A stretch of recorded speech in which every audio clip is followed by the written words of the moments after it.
Hello viewers, மேசராசி நேயர்களுக்கு புத்தாண்டு ராசி பலன்களை தான் நம்ம பார்க்க போறோம். பொதுவாகவே ஒவ்வொரு புது வருடமானது பிறக்கும் போது இந்த புது வருடமானது நமக்கு இனிமையான வருடமாக இருக்கக்கூடுமா, கடந்த வருடத்துல நாம அனுபவித்த பிரச்சனைகள்ல இருந்து மீண்டு வரக்கூடிய வகையில நல்ல சூழ்நிலை மாற்றங்களானது ஏற்படக்கூடுமா, இல்லை என்றால் அதை காட்டிலும் இன்னும் அதிகப்படியான பிரச்சனைகளை நம்ம சந்திக்க போகிறோமா என்பது போன்ற பல்வேறு விதமான குழப்பங்களானது இருக்கலாங்க.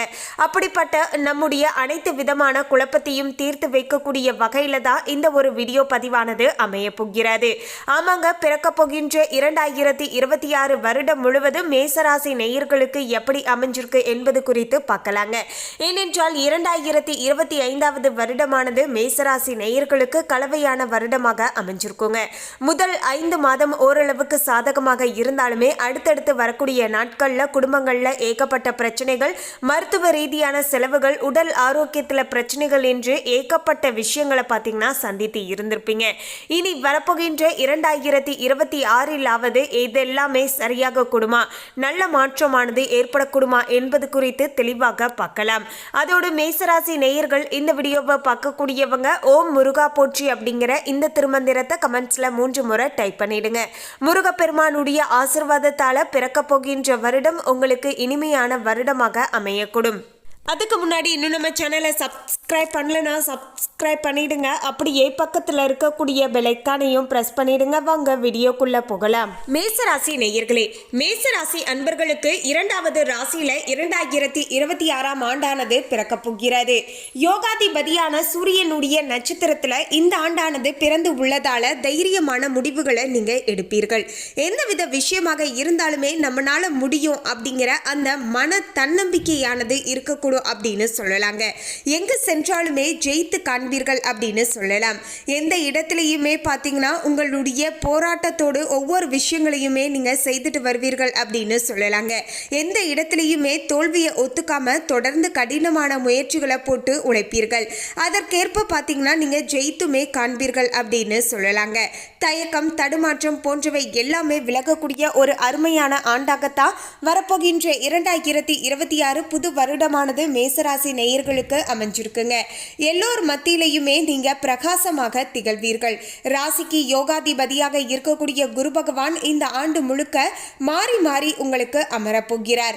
இப்போது 3ஆம் இடத்துல குரு அமர்ந்து இருப்பதால சின்ன சின்ன தடைகளை கொடுத்து கொண்டு இருக்காரு. ஜூன் மாதம் முதல் அக்டோபர் 14ஆம் தேதி வரைக்கும் 4ஆம் இடத்துல அமர்வதால வீடு வாங்குவது, வீடு மாறுவது, வண்டி வாகனங்கள் வாங்குவது போன்ற யோகத்தை ஏற்படுத்தி தரக்கூடிய வகையில சூழலானது அமைஞ்சிருக்குங்க. ரொம்ப நாட்களாகவே பார்த்தீங்கன்னா மேசராசி நேயர்கள் வீடு வாங்கணும், நிலம் வாங்கணும், அதற்காக நாங்கள் பார்த்துட்டு இருக்கோம், முயற்சிகள் செஞ்சுட்டு இருக்கோம். ஆனால் அதற்கேற்ப எங்களுக்கு சாதகமான பலன்கள் கிடைக்கல, ஏதாவது ஒரு வகையில் பார்த்தீங்கன்னா தடைகளும் தாமதங்களுமாகவே இருந்து கொண்டு இருக்க அப்படின்னு சொல்லக்கூடிய எல்லா விஷயங்களுமே பார்த்தீங்கன்னா இனி மாறப்போகுது அப்படின்னு சொல்லலாங்க. அதாவது சரியாக சொல்லணும்னா ஜூன் மாதத்துல இருந்து அக்டோபர் 14க்குள்ள பார்த்தீங்கன்னா குருவுடைய அமைப்பு மேசராசி நேயர்களுக்கு முழுக்க முழுக்க சாதகமாக அமைஞ்சிருப்பதன் காரணத்தால நீங்க எதிர்பார்த்த பல நல்ல விஷயங்களானது நடக்கும் அப்படின்னு சொல்லலாங்க. மேலும் அக்டோபர் மாதம் 14ஆம் தேதி முதல் டிசம்பர் மாதம் 5ஆம் தேதி வரைக்கும் பார்த்தீங்கன்னா 5ஆம் வீட்டிற்கு குரு வருவதால பார்த்தீங்கன்னா உங்களுக்கு பொற்காலமாகவே அமைஞ்சிருக்குங்க. அதாவது ஃபர்ஸ்ட் இந்த ஜனவரி டு ஜூன் வரைக்கும் இருக்கக்கூடிய குருவுடைய அமைப்பு சின்ன சின்ன பாதிப்புகளை கொடுத்து இருந்தாலுமே அடுத்தடுத்து நிகழக்கூடிய இந்த கிரகங்களுடைய மாற்றங்களானது, அதாவது குருவுடைய மாற்றமானது முழுக்க முழுக்க மேசராசி நேயர்களுக்கு சாதகமான பலன்களையும் நீங்க எதிர்பார்த்த பல நல்ல விஷயங்களை உங்களுக்கு தரக்கூடிய வகையிலையும் சூழ்நிலைகளானது திருப்திகரமாக அமைஞ்சிருக்குங்க. மேலும் இந்த காலகட்டத்தில் குடும்பத்தில் சந்தோஷமானது அதிகரிக்க போகிறது. ரொம்ப நாட்களாகவே குடும்பத்தில் மகிழ்ச்சியான சூழல் இல்லைங்க. குடும்பத்தில் ஒரு சில சுப நிகழ்ச்சிகள் நடத்தணும் அப்படின்னு நாங்களுமே எதிர்பார்க்குறோங்க. ஆனால் அதில் தொடர்ந்து தடைகளும் தாமதங்களுமாகவே இருந்து கொண்டு இருக்கு. மேலும் அதற்கு மாறாக நிறைய பார்த்தீங்கன்னா குடும்பங்களில் பிரச்சனைகளாகவே இருந்து கொண்டு இருந்தது. கடந்த காலங்களில் பார்த்தீங்கன்னா அதாவது 2025 பார்த்தீங்கன்னா தந்தை மகனுக்கு இடையே மனஸ்தாபங்கள் எல்லாமே ஏற்பட்டு இருந்திருக்குங்க. இப்படி தேவையில்லாத பல சிக்கல்களை பார்த்தீங்கன்னா சந்தித்து இருந்திருப்பீங்க. இனி வரப்போகின்ற நாட்களில் அந்த நிலைகள் அனைத்துமே மாறப்போகிறது. குடும்பத்தில் நிம்மதியாக சந்தோஷமாக வாழக்கூடிய சூழ்நிலைகள் உருவாக போகிறது. பிள்ளைகளால் நல்லவையானது நடக்க போகிறது. மகன் மகளுக்கு திருமணத்தை செய்து வைப்பீர்கள். அது தொடர்பான முயற்சிகளில் நீங்கள் தாராளமாக இறங்கலாங்க. ரொம்ப நாட்களாகவே பார்த்தீங்கன்னா திருமண வயது வந்துருச்சு, அதற்காக நாங்களுமே வரன் பார்த்துட்டு தாங்க இருக்கோம். ஆனால் இந்த 2025 எங்களுக்கு பெருசாக எதுவுமே செட் ஆகலைங்க அப்படின்னு சொல்லக்கூடியவங்களுக்கு இந்த 2026 உங்களுக்குடைய மகனுக்கோ இல்லைன்னா மகளுக்கோ நீங்கள் தாராளமாக பார்த்தீங்கன்னா திருமணம் செய்து வைக்கலாங்க. பிள்ளைகள் செட்டில் ஆவதை கண்கூடாக பார்த்து ரொம்பவே மகிழ்ச்சி அடைவீர்கள் அப்படின்னு சொல்லலாங்க. உங்களுடைய கடமைகளை பார்த்தீங்கன்னா முடிப்பீர்கள் அப்படின்னு சொல்லலாங்க. அதாவது உங்களுக்குன்னு சில கடமைகள் இருக்கும் இல்லையா, அது எல்லாமே ஒவ்வொன்றாக பார்த்தீங்கன்னா செய்துட்டு வருவீர்கள் அப்படின்னு சொல்லலாம். இந்த ஆண்டு முழுக்க சனி பகவான் 7.5 சனியில விரைய சனியாக இருப்பதால ஒரு பக்கம் வருமானமானது வரக்கூடுங்க, வசதி வாய்ப்புகள் அதிகமாகவே இருக்கக்கூடும். இன்னொரு பக்கம் கடன் பிரச்சனைகளுமே அதிகரித்து கொண்டே போகக்கூடும் என்பதால இந்த 2 விஷயங்களையுமே பேலன்ஸ் பண்ணி போகக்கூடிய அளவுக்கு தான் சூழ்நிலைகளானது இருக்குங்க. பொதுவாகவே விரைய சனி அப்படின்னாவே எந்த அளவுக்கு பணத்தை கொடுக்கிறாரோ அதே அளவுக்கு விரயத்தையும் ஏற்படுத்துவார். அந்த விரயத்தை நீங்களே முன்கூட்டியே சுப விரயமாக மாற்றி அமைச்சுக்கோங்க. அதாவது நகை வாங்குவது, இது மாதிரியான ஏதாவது இன்வெஸ்ட்மெண்ட் பண்ணுங்க, வீடு கட்டுவது, இது மாதிரியான விஷயங்கள் நீங்க செய்துட்டு வரும்போது தேவையில்லாம மருத்துவ விரய செலவுகள் ஏற்படுது இல்லையா, அதெல்லாமே நம்ம தவிர்த்து கொள்வதற்கு உதவியாக இருக்கக்கூடும். அதாவது விரய சனியை பொறுத்த வரைக்கும் பார்த்தீங்கன்னா ஏதாவது ஒரு வகையில பணம் செலவாகணும். அது நாம பார்த்தீங்கன்னா சுப செலவுகளாக பார்த்தீங்கன்னா வீடு கட்டுவது, இல்லைன்னா வீட்டிற்கு தேவையான அத்தியாவசியமான பொருட்கள் வாங்குவது, இது மாதிரியான செலவுகள் செஞ்சு அந்த விஷயத்தை பார்த்தீங்கன்னா சரி செய்து விடுங்க. மேலும் பார்த்தீங்கன்னா இஎம்ஐ கட்ட வேண்டியது அதிகரிக்க வேண்டிய சூழ்நிலையானது இருக்க போகிறது. ஸோ முடிஞ்ச அளவுக்கு பார்த்தீங்கன்னா எப்போதுமே பார்த்தீங்கன்னா நம்ம கிட்ட வருமானம் இருக்கு, அதிகப்படியான வருமானம் இருக்கு, நான் ஓரளவுக்கு சேர்த்து வச்சுட்டு அதையும் தாண்டி எனக்கு நல்ல இன்கம் கிடைச்சிருக்கு அப்படின்னா நீங்கள் உங்களுடைய வீட்டிற்கு தேவையான ஆடம்பரமான பொருட்கள் எல்லாமே வாங்கலாங்க. இல்லை என்றால் நீங்கள் அமைதியாக இருப்பது நல்லதாக இருக்க கொடுங்க. ஏன்னா ஒரு சிலர்லாம் பார்த்தீங்கன்னா பக்கத்து வீட்டில் வந்து இந்த பொருள் வச்சுருக்காங்க, அதனால் நானும் வாங்கணும் அப்படின்னு சொல்லிட்டு இஎம்ஐ போட்டு எல்லாம் பார்த்தீங்கன்னா ஒரு சிலர் அந்த பொருட்களை வாங்கி வச்சுப்பாங்க. அது 4-5 நாட்களுக்கு யூஸ் பண்ணுவாங்க. அதன் பிறகு பார்த்தீங்கன்னா பெருசாக அந்த பொருட்களை பார்த்தீங்கன்னா யூஸ் கூட பண்ண மாட்டாங்க. ஸோ இது மாதிரியான விஷயங்களில் பார்த்தீங்கன்னா காசை முடக்குவது மிக மிக பார்த்தீங்கன்னா தவறான செயல் அப்படின்னு சொல்லலாங்க. ஸோ இதனால் இந்த விஷயங்களில் கொஞ்சம் பார்த்து நடந்துக்கோங்க. இஎம்ஐ போட்டு ஒரு விஷயம் செய்கிறீங்க அப்படின்னா அது உங்களுக்கு அத்தியாவசியமான தேவையான பொருளாக இருக்க வேண்டுங்க. அதை விட்டு ஆடம்பரத்திற்காக அந்த பொருட்கள் வாங்குறேன், மற்றவங்க வீட்டில் இருக்க அதனால் அந்த பொருட்களை வாங்குறேன் அப்படின்னு வாங்கும்போது அது உங்களுக்கு அவ்வளவு நல்லதாக இருக்காதுங்க. அடுத்தடுத்து முன்னேறுவதால் பார்த்தீங்கன்னா சந்தோஷப்படுவதா என்று தெரியாமல் குழப்ப நிலையில் இருப்பீர்கள் அப்படின்னு சொல்லலாங்க. அதாவது சில நேரங்களில் பார்த்தீங்கன்னா உங்களுக்கு நல்ல மாற்றமானது ஏற்படக்கூடுங்க. இந்த மாற்றத்தை உங்களால் முழுமையாக உணர முடியாத அளவுக்கு பார்த்தீங்கன்னா உங்களுடைய சூழலானது இருக்க போகுதுங்க. குழப்ப நிலையில் இருப்பீங்க.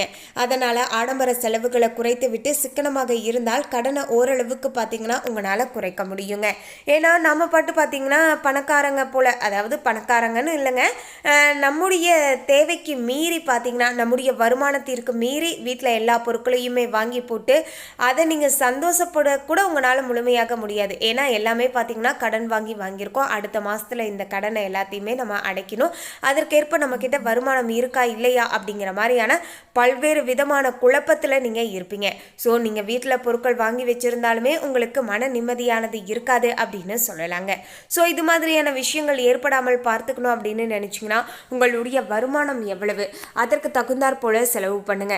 என்னதான் எவ்வளவு தான் வருமானம் வந்தாலும் சரிங்க, அதாவது குறைஞ்ச வருமானம் வந்தாலும் சரி, அதிகப்படியான வருமானம் வந்தாலும் சரிங்க, ஒரு பங்கு பார்த்தீங்கன்னா ஒரு 20% இல்லைன்னா 30% பணத்தை நம்ம எப்போதுமே பார்த்தீங்கன்னா சேவிங்ஸில் ஒதுக்கி வச்சிடணுங்க.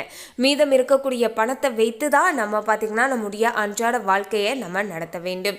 7.5 சனி தொடர்வதால் யாருக்குமே ஜாமீன் கையெழுத்து போடாமல் இருப்பது நல்லதாக இருக்க கொடுங்க. பிறகு நீங்கள் தான் பார்த்தீங்கன்னா அந்த கடனையே அடைக்க வேண்டிய இக்கட்டமான சூழ்நிலைகள் உருவாகிவிடும் என்பதால் கொஞ்சம் பார்த்து நடந்துக்கோங்க. எவ்வளவு தெரிந்தவர்களாக நெருக்கமானவர்களாக இருந்தாலுமே ஏதாவது கொடுத்து உதவ வேண்டும் என்றால் கொடுத்து உதவுங்கள். ஆனால் ஆவணங்களில் கையெழுத்து போடுவதை மட்டும் தவிர்த்து கொள்வது நல்லதாக இருக்க கொடுங்க. அதாவது உங்களுடைய கெட்ட நேரமோ இல்லைனா அவங்களுடைய கெட்ட நேரமோங்க அந்த கடனை பார்த்தீங்கன்னா அவங்களால சரிவர அடைக்க முடியாமல் போயிடலாம். இதன் மூலமாக நீங்களுமே ஒரு பக்கம் சங்கடப்படுவீங்க, அவங்களுமே பார்த்தீங்கன்னா சங்கடப்படுவாங்க. மேலும் அந்த ஜாமீன் கையெழுத்து போட்டு இருப்பதால் நீங்கள் தான் அந்த பணத்தை கொடுத்து உதவ வேண்டிய சூழ்நிலையிலையும் இருப்பீர்கள். ஒருவேளை நீங்கள் ஓரளவுக்கு நல்ல வசதி வாய்ப்போடு இருக்கீங்கன்னா பிரச்சனை கிடையாதுங்க. நீங்களே பார்த்தீங்கன்னா உங்களுடைய ஒவ்வொரு மாதத்தையும் ஓட்டுவதே பெருசாக இருக்குது அப்படிங்கிற பட்சத்தில் நீங்கள் அவங்களுடைய கடனையும் சுமப்பது பார்த்தீங்கன்னா உங்களுக்கு இன்னுமே சிரமமாகி விடும் என்பதால் இந்த விஷயங்களில் கொஞ்சம் கூடுதல் கவனத்தோடு இருக்க வேண்டியது மிக மிக அவசியம் அப்படின்னு சொல்லலாங்க. மேலும் குடும்பத்துடன் வெளியூர் போகிறீர்கள் என்றால் பாதுகாப்பு ஏற்பாடுகளை சரிபார்த்து விட்டு செல்வது நல்லதுங்க. டிசம்பர் 5ஆம் தேதி முதல் ராகு கேது பயிற்சியுமே உங்களுக்கு நடக்க போகிறது. கேது உங்களுடைய ராசிக்கு 4ஆம் இடத்திலையும் அதே சமயம் பார்த்தீங்கன்னா ராகு 10ஆம் இடத்துக்கும் வருவதால அம்மாவுடைய ஆரோக்கியத்தில் அக்கறை காட்டுவது நல்லதுங்க.